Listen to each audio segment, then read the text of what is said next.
Are you ready? If you're not down with that, we got 2 words for ya. What's up? I'm awesome. Hello, ladies. Hey, ladies. Hey, really? Really? Oh, yeah. Yes. Yowie, wowie. Like mom. Baby. It's true. Believe that. Do you want to listen to a wrestling podcast, but you'd rather not hear Eric Bischoff regale you with tales of his Blue Chew experiences? Welcome to the 2 Words Podcast, ladies and gentlemen. Not sponsored, because we don't need it.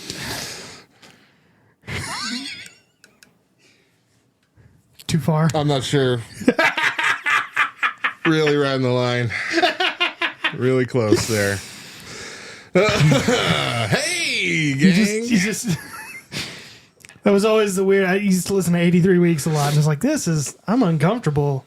I don't think I've listened to a full episode. I've just listened to clips. Yeah. So I've never encountered they- the Blue Chew yeah. commercial. Yeah, and he keeps referring to it as his master blaster. Oh, I hate it. Let's stop right And there. then he just tells the story. I was like, we don't need to hear this, man. Mm-mm. This isn't the story I'm looking for. Nope. So Don't make me Anyway. bust out. I can do that. now we have the effects. I wish I had done that when you said Master Blaster. Let's go back in and edit that out. Little ring bell. That could be our ring bells. You could do a little ring bell. Ding ding. That could work. Anyway, welcome folks to the 2 Words Podcast. Surprisingly, it is actually a family-friendly wrestling podcast, and that's about as unfamily-friendly as we get, if we're being honest. But welcome to the 2 Words Podcast. We've been gone for about a month now. Months. Yeah, it feels like months. It's been a while. When I don't see you every other week, I feel lost, Matthew. So, Anyway, When we go on a summer hiatus, he just wanders the streets. just walk around. What do I do? What do I talk about? I have no will to live. Everything's meaningless. Running's impossible. Well, welcome, folks. Welcome back. And we are going to be talking about new beginnings, is our 2 words. Talking about guys moving over from one company to the next. And we're going to figure out if that's really what's best for business. But first, hey, yo, college football started. And honestly, if you know me, I'm very happy with that. I love me some college football, but unfortunately, that does mean that Pat McAfee will be off commentary until further notice. And so he can fulfill his duties on ESPN. But if you ever want his commentary, if you're ever looking for his commentary, tuning into College Game Day, he is just as funny, if not funnier, on College Game Day. Mm-hmm. He is the best addition to. I mean, he's a wrestling commentator on that show, and it's awesome. Mm-hmm. I'm not mad at Joe Tessitore, though. No, being added to the team. No, loved him on Holy Moly. Yeah, love him here. I'm sure he does other things, but that's the only thing I've seen. I miss Mauro Ranallo. Yeah, that was. I know that he wasn't a color commentator, but like he was fun. He was fantastic. Mm-hmm. We should do a show on commentators one day. But anyway, so like there's that. But then there's also, first College Game Day was in Dublin, Ireland, because, all sports are like, oh, let's play in other places because we technically call our teams the world champions, even though there aren't any other college football teams in the world. And so they play in different stadiums. The NFL's played in Brazil this year.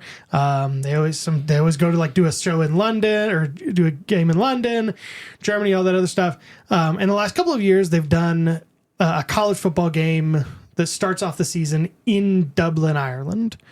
Last year, it made sense because it was Notre Dame playing in it. Right. This year, it was Florida State and Georgia Tech. But one of the guest pickers on College Game Day was Sheamus.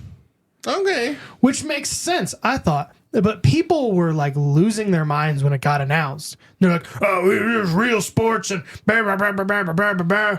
That they wrote that out. They typed that out in the comment section. Blah, blah, blah, blah, blah, blah, blah. No, everybody was like losing their minds because they're like, "Oh, can't find real athletes, and that's why this show's." Da, da, da. Do you know who the only person to pick the correct winner in that game was? Sheamus. Shamus. And so maybe y'all need to chill out. Be nice to Sheamus.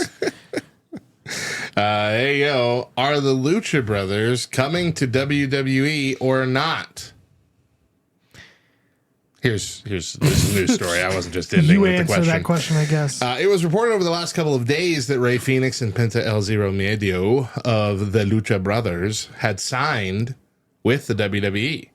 Past tense. Like it was on the books. Per both PW Nexus and WrestleVotes Radio, though, there have been conflicting reports on their current status throughout the weekend. Fightful Select have reported that the Lucha Brothers are in fact not signed with WWE. It's believed that Phoenix is still under contract with AEW, though AEW sources have not revealed whether or not this is the case. PW Insider have reported that both members of the tag team are still under contract with AEW. So that side says both of them. One or both. Seems to be both under contract. With there being no way they could have legally signed with WWE at this stage in time. The expectation is that they will end up in WWE at some point, but that they are still with AEW. So it's a bit confusing mess that nobody really knows. This is not normal for all these insider, behind the scenes guys in the WWE or in the wrestling world to not have this pinned down at all. Yeah. To be three different reports of what could be happening. Yeah. With no solid answers. Well, so first, I'll note that I have it pulled up right here. Penta LL0M and Rey Fenix, both on AEW's roster list.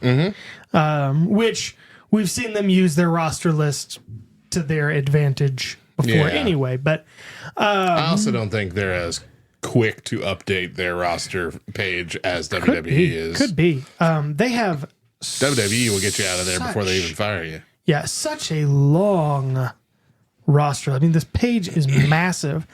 I have not, in the last several years, been super happy with the way luchadors are presented in WWE programming. Because it always turns into like Lucha House Party or Los Meredores. And so I don't know. Like they're awesome. I love Rey Fenix. But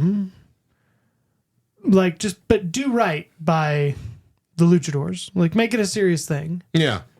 Don't give them like a little person dressed as a bull.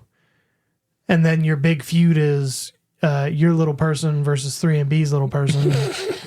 And that's the biggest match of either one of your stables at the time. Like that's or Lucha House Party where they just carried around a piñata all the time. Which, as I'm saying that out loud, that feels a little not racist.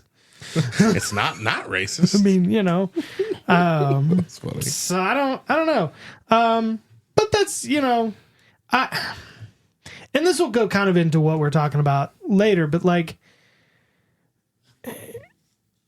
either just come out and say you are, or come out and say you're not. Right. There's nothing to gain from Rey Fenix not being like, hey, haven't signed.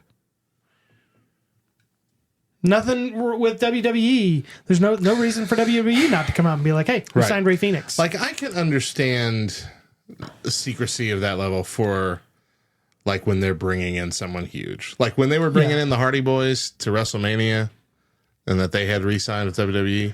Of course they're not going to tell anybody. Fair enough. Of course they're going to keep that under wraps. It's the Lucha Bros. They're mid-card luchador tag team triangle. It's fine. Just let us know. It's all. Just do it or don't do it. Why guess? Why the guesswork? Do it or not. I don't know. Hey, yo. the long-awaited Hulk Hogan biopic, which was set to star Chris Hemsworth as the iconic wrestler and to be directed by Joker director Todd Phillips, has been officially canceled. Apparently, the business of it all just didn't really work out.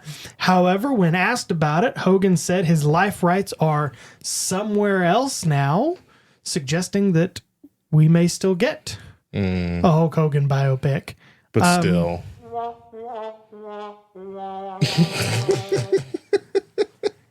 I just fear that if it's a Hulk Hogan biopic, like there's two Hulk Hogan biopics that can be made. Mm-hmm. There's the Hulk Hogan biopic where Hulk Hogan puts together the biopic that he wants put together and the story that he tells, and then I think there's a biopic that tells the truth. And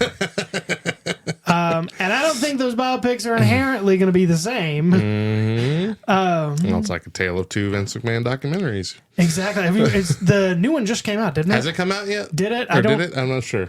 I don't know. We're the wrestling podcast. Last I heard, Jake Roberts said it was going to be full of BS. That's what he said. But I don't know what he meant. I don't know if he meant good BS or bad BS. Well, I mean, according to Jake the Snake, everything is bullplop. Snake duty. September 25th. So we got so soon. A few days from now. Well, as of you listening to this, it's September 25th, so it's coming out today. Tell us what you think, future. Hope it's all good. Future us's. Yeah. So, I mean, I really just want to see Chris Hemsworth play Hulk Hogan. I know, that would have been great. You know, I don't care what route the movie took. It would have been fun to see Chris Hemsworth as the Hulkster. All right, hey yo, Dustin Rhodes is launching his own wrestling promotion. Heard about that. Yeah, set to launch his own pro wrestling promotion, RWA, the Rhodes Wrestling Association. He has owned and operated the Rhodes Wrestling Academy training facility in Texas for several years, with the school hosting regular showcase events. It seems as though the new promotion will be an offshoot of the school. So, similar to Performance Center. It'll just be part. Yeah, just be a part of the school. Yeah.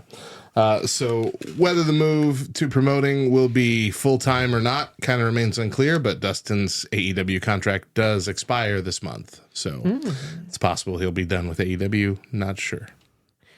That's interesting. Yeah. That's is that in Austin? Sounds right. I think so. It's somewhere in Texas. Somewhere in Texas, yes. I'd go to a Dustin Rhodes Wrestling Academy. That'd be pretty cool. I know that he's had, like, his academy has been putting on shows for a while, and like he has tag team champions and like all that stuff. So I don't know, pretty cool. See what he can do. Yeah. I mean, can't be any worse than any of the other independent stuff that gets put out. So, I don't know. Hey yo, Too Cold Scorpio got arrested back in June, and we didn't talk about it. Every time someone says the name Too Cold Scorpio, I think Scotty Too Hottie. That's what my mind envisions, and I know that's not the same guy. Very different people. Very different people. But when you read the story of Too Cold Scorpio getting arrested, it just, every piece of it just surprises you. So apparently he was working as a security guard at a Love's truck stop. I didn't know they had those. They're security guards? I didn't know that. Yeah, I didn't know that was a job. Well, yeah, I could see it. Yeah, okay. I mean, like, you know, I guess he's working as a security guard at a gas station in Missouri. When he asked a guy, now his story was, he went over and asked this guy to stop smoking in the building, and he kind of motioned for the man to leave, and the guy got irritable, and he stabbed him like a bunch.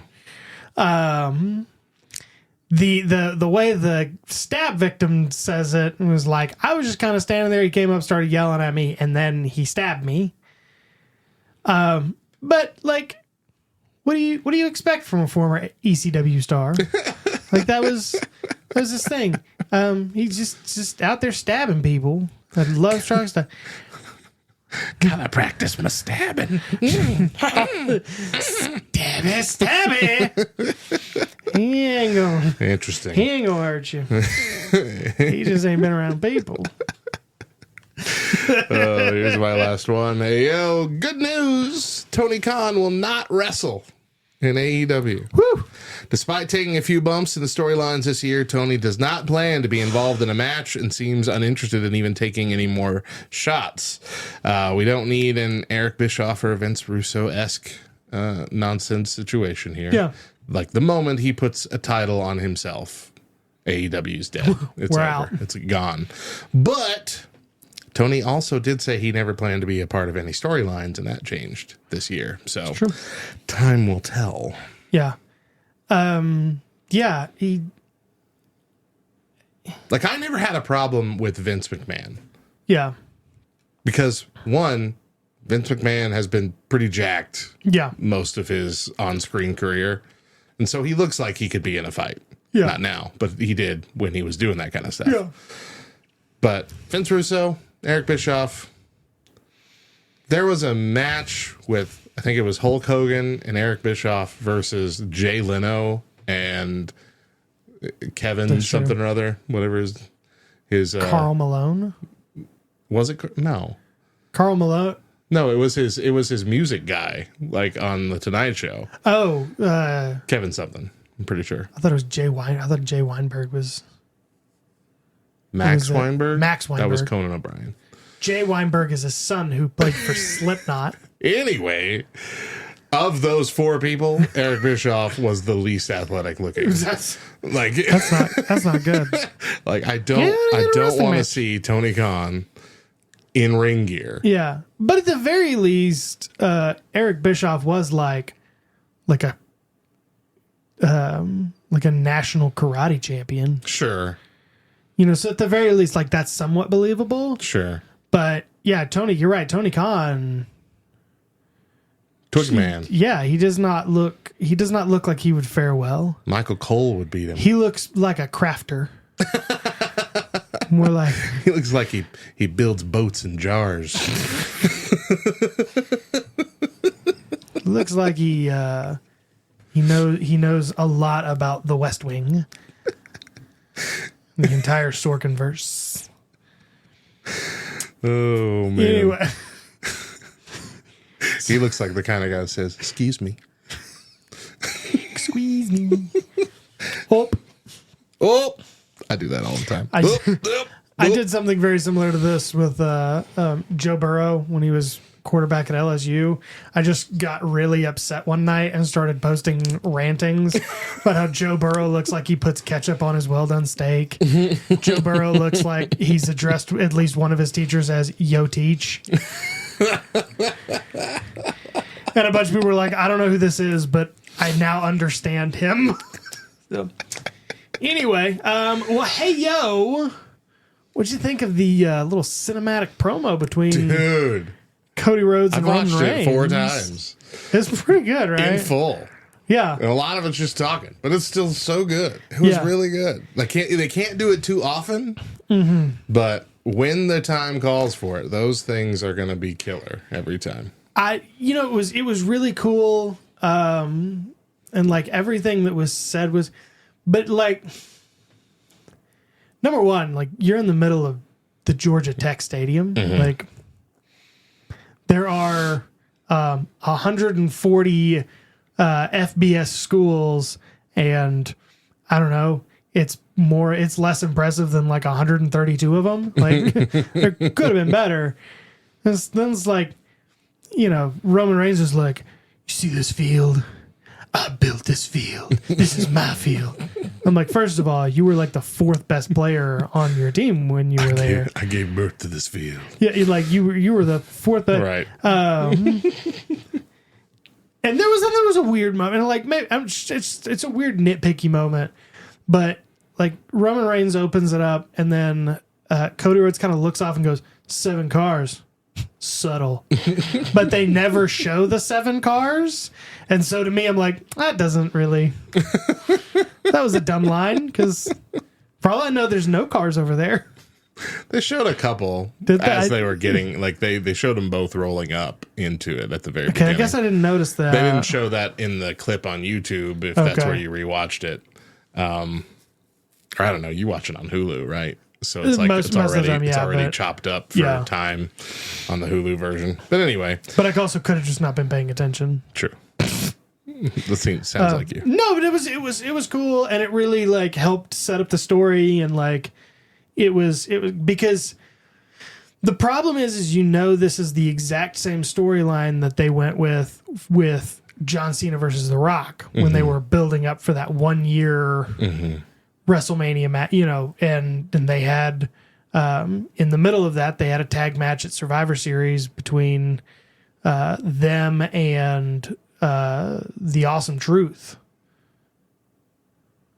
It was The Awesome Truth that they got together for? Yeah. Wow. It was a weird time. That seems like a stretch. 2012 was a weird time, man.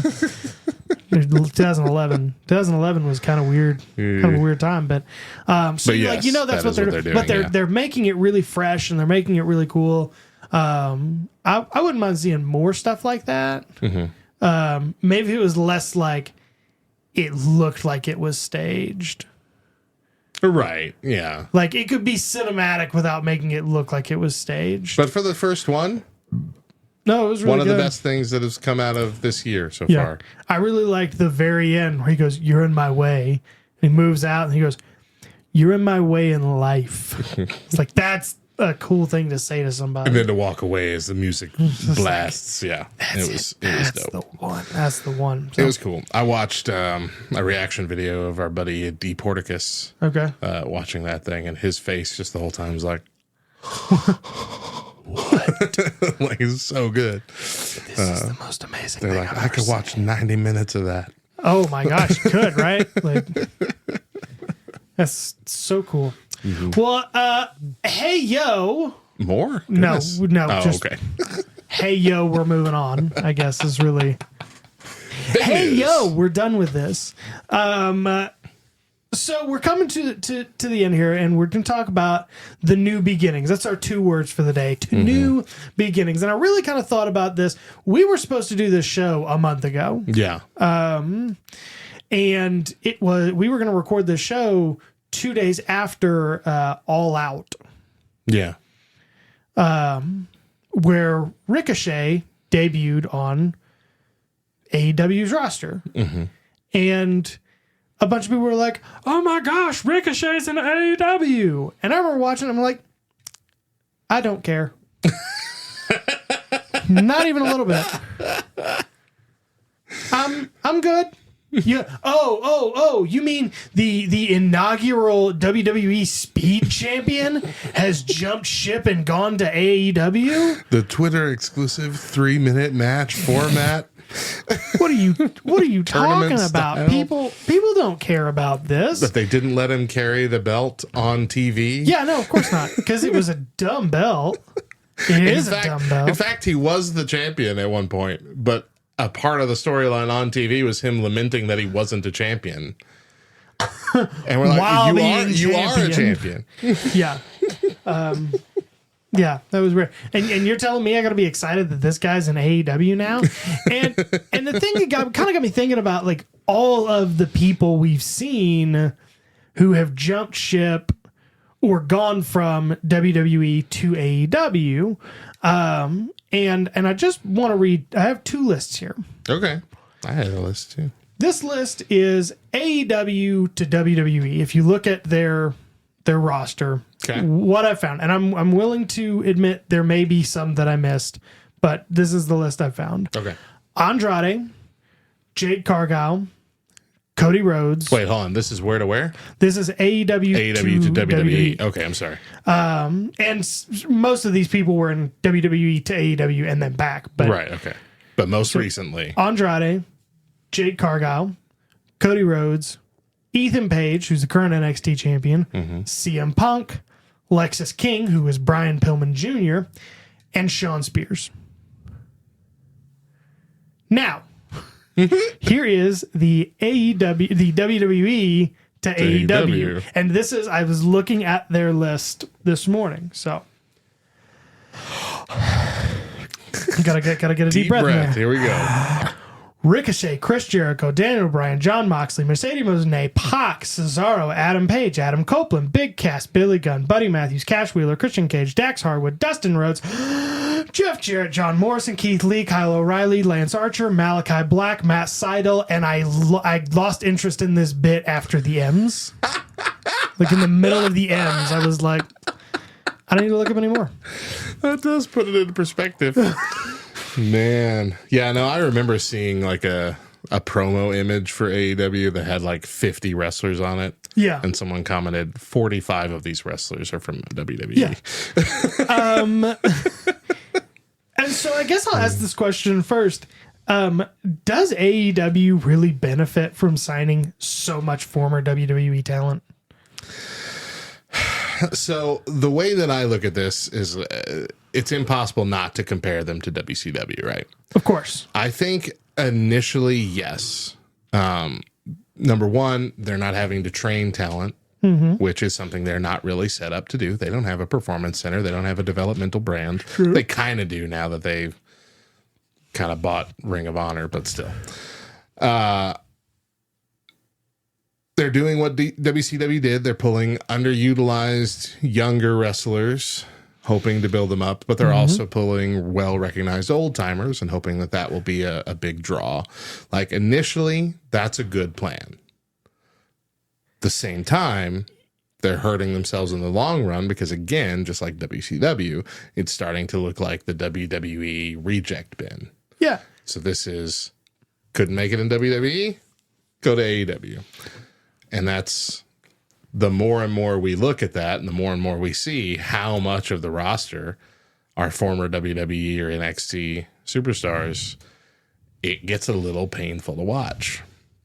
Especially if they're characters like Mercedes Moné, who was one of the biggest stars in WWE. One of the pioneers in this new era of women's wrestling. And what is she doing in AEW? I don't know. Yeah. Nothing spectacular. It's hurting. But then the young, I think she's the TBS Women's Champion, and no one cares about it. Yeah. but then you have like Deonna Purrazzo, who's actually doing pretty well. A younger talent. I forgot Deonna Purrazzo's in there too. Younger talent. Doing pretty well over in AEW. I don't think she made it to the main roster in WWE. But she had. I remember this. Yeah. Because I remember watching this match and going like, "Oh, I'm going to start following Deonna Purrazzo." She had a match on the main roster, and then she was released. Right. Like 2 days later. Okay. but AEW, she's doing pretty well over there. Yeah. It's really just kind of hit or miss. When you've got people like Sting, like Chris Jericho, like Adam Copeland, Bryan Danielson, these people that have put in years in WWE and been very popular in WWE. Yeah. It's like, well, Sting not withstanding. Sting just his massive career. But they're just essentially having fun. Yeah. And that's fine. They don't need to be a part of the WWE machine. They can go somewhere where they can be a bit bigger in the pool, have a blast, run out the clock, maybe make one more stop in WWE before their career's over. Yeah. And that's fine. And you also have like Swerve Strickland, who's like wasn't given even a shot. Anything. Yeah. In the main roster of WWE, who's doing great over in AEW. It's really the people like Miro and I guess her name was CJ Perry in AEW. Lana. And Keith Lee. And these that were languishing over here and still languishing over there. Miro just is requesting his release. Like he wants out. And I'll also admit that like a lot of the people on this list, when you start looking at it, you're like, okay, well, these are guys that, some of these are guys that haven't wrestled, there was a long period of time between, Matt Sydal was Evan Bourne, Lance Archer, Jeff Jarrett, Ric Flair. But that's that's part of it, man. Is you talk about like, oh, them bringing in the old timers to kind of like establish themselves in this veteran brand, but like their definition of bringing in old timers is the Rock and Roll Express. Jake the Snake Roberts. Yeah, and you know, Jake Roberts with Lance Archer, that was fantastic. It was fun, yeah. But it almost looks like you're correct. There's part of it that's like, okay, this really is kind of a WWE reject band. Mm-hmm. For some of it, you know, like Chris Jericho, that wasn't the case. Yeah, no. You know, Daniel Bryan, John Moxley, that's not the case. Chris Jericho was the Hulk Hogan of that situation. Yeah. Oh, well, he's 100%. Like, I'm out WWE, but I'm not done. But I'm not done wrestling. I thought I was, but I'm not. I'm going to come back with a totally different body that may or may not be because of illicit drugs. Is this best for business? Because I don't know. Because I don't know. Yeah, I don't know, man. Is it best for AEW's business? No, not in the long run. Is it best for the wrestling business? Yeah. Because it's still forcing WWE to stay on their toes and prove that they have the superior product, even with all the names that are going over to AEW. But you just wonder why WWE's not working to take more. I mean, like, really the only two people that they were like, oh, AEW's got them, and AEW was the first to have them, was Ethan Page and Lexis King, and then Jade Cargill. Yeah. Like, they didn't have those three, and they see them and was like, oh, we need those three. But like, why when the contracts are up, why aren't you going after MJF? Why aren't you going after? And I know, like, I've heard like they've gone after Kenny Omega, and just the deals wouldn't work out. They've been doing that for years. Will Ospreay even hasn't long worked before out. AEW. They've been trying to get Kenny Omega. Why are you not bringing in Hangman Adam Page? Yeah. Like, why are you not doing that? Hangman, MJF, both of those would be fantastic. The AEW contracts can't be that much better. I can't believe they'd be better at all. I mean, the only thing that I can see differently is less travel. You know, I mean, less. Yeah. It's more work. It's more time away from home in WWE. They're doing a lot. Though that's changing. This year, I think they're doing less house shows on purpose. But yeah, I mean, I part of it, I think, has got to be that they're big fish in the small pond. Yeah. Like, they're at the top, and they know that unless they can, like, they can't pull that homecoming pop that Cody Rhodes had. Yeah. Cody Rhodes' return was such a massive deal because we all saw him as Stardust. You know, we all saw him struggle. We all saw him with the face mask for forever. You know, just the crappy versions of Cody Rhodes for so many years. And then saw what he did and saw what he built on his own, and then went to AEW and saw how he created something that actually rivaled WWE for a good while. Yeah. And his return home was such a magnanimous moment. Magnificent means generous. Thanks for letting me know that you know from the pull list recently. But MJF, if he comes over, Hangman Page, if they come over, they're coming over as Chris Jericho did to WWE. Where that initial pop will be huge. Yeah. But then they're going to be in the mid card for a good while until they really prove that, okay, I'm main event talent here too. Yeah. It's not just a fluke over in AEW. And so I could see, if I'm top of the hill in AEW and I'm making decent enough money, I want to stay here as long as that's going to work. Pretty good being here, you know? Yeah. Yeah. And I get that, you know, I don't know if I get it, but I understand how I could possibly get it. Yeah. I see why they would think that. Maybe, but I just see, like, it would be almost better for business if they were doing that. Like, if there were top AEW stars showing up, because so far, like, CM Punk got a little bit of a pomp and circumstance. Obviously, Cody Rhodes did, but you don't have that moment. And I understand because of the internet, you just may never have that moment. But like, you do not have that moment of Lex Luger walking into the Mall of America. Yeah. On the first Nitro, like you don't have that and like. I think you could do something like that with an MJF or with an Adam Page or with a Kenny Omega. You know, you could do it with the Young Bucks, like, and from what it sounds like, ain't nobody happy over there, right? Like, they're just making money in wrestling, which I guess that sounds like a pretty sweet, pretty sweet to get.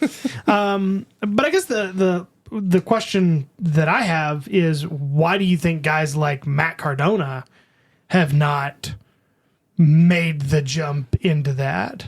I mean, why guys like him or like Jay White or, guys that kind of flirt with the idea of being an AEW, but they don't actually commit to it?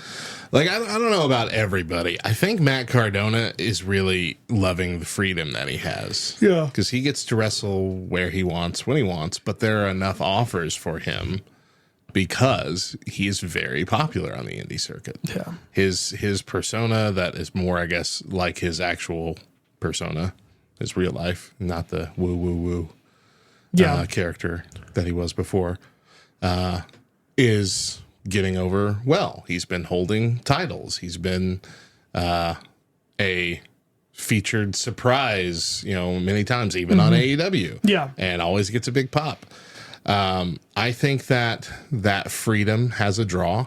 When you sign to a contract, at that point, you are no longer free. It doesn't matter how great the contract is. You're tied down one way or another, and he just gives the impression that that's something he's not interested in at the moment. Yeah. Will that happen? I hope so. Yeah. And I'd be fine with him doing the Cody Rhodes route of, okay, I just prove to the world on the indie circuit how good I can be. Let me come showcase that on TV for a little bit. Yeah. And then WWE pull him back and give him the same kind of pomp and circuit. I feel like he would have just as big of a pop. That works. For Cody, as Cody Rhodes did. Having him come back, unless they make him come back to woo woo woo. Yeah. Let him come back. But even then, like, they could, I don't know, they could figure that out with, like they did with Cody Rhodes. But like, I look at the guys that have come over have gone over from AEW WWE. It was like Shawn Spears.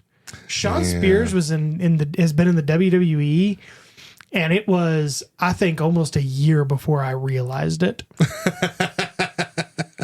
That poor guy just can't get out of mid-card status. He's just and he's great. I loved him, but he's fun. He's charismatic. Just nothing grabbing apparently. But and the big thing is, like, when Keith Lee came over, and you were like, okay, maybe this is something. Let's give him a try. But even after that, it's like, okay, Kyle O'Reilly, okay. And Keith Lee's been out since December. Yeah, Keith Lee's not. He was there long enough to have a cup of coffee at catering before he got injured. Yeah, I mean, it's just, I don't know. And I hope that, like, I think that all the guys on this list are super talented, but I don't think they're getting any more opportunity in AEW than they really were on WWE. With a few exceptions, like Swerve Strickland, because you're just in a different pond. Yeah. And while you were a small fish in a big pond in WWE, you're now a small fish in a crowded pond in AEW. Made worse by the acquisition of Ring of Honor. Yeah. I mean, you just got, I don't know, there's too much talent over there. But, which, again, was something that WCW fell into, a trap that they fell into, is they had too many people. And so their choices were have a bunch of them never be on TV or throw them all into the NWO. Yeah. Guess which one they chose? Which I guess, both. I guess it didn't really work out at all for them, But yeah, I don't know, man. I think we're just in a holding pattern with AEW right now.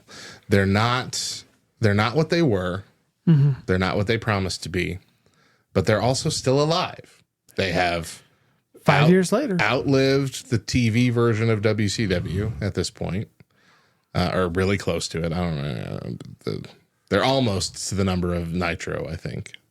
They surpassed the number of Thunders, and then they were almost to the number of Nitros. Anyway, it's about the same. Yeah. But they're nowhere near folding up and closing. Mm-hmm. And so what comes next for them is really just going to be determined by, are they going to try and stand on their own 2 feet and actually build these wrestlers up that they have now?